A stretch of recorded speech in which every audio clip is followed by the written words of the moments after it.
Kaya magluluto naman tayo ngayon ng kukod ng baka. Yung may sabaw, lalagyan ko ng pechay. Pakukuluan ko ng husto. 4 lang na piraso dahil hindi naman kumakain ng asawa ko ng ganito.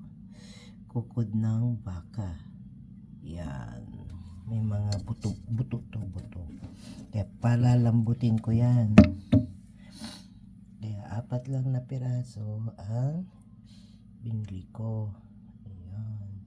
Kasi ako lang naman ang kakain. Ayan. Gagayahin ko sa YouTube uli kung paano magluto nito. Ayan.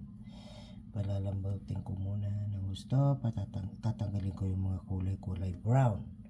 Kaya pagka naluto na ito mamaya guys, ipapakita ko sa inyo kung ano ang resulta. Ayan. Kukod ng baka.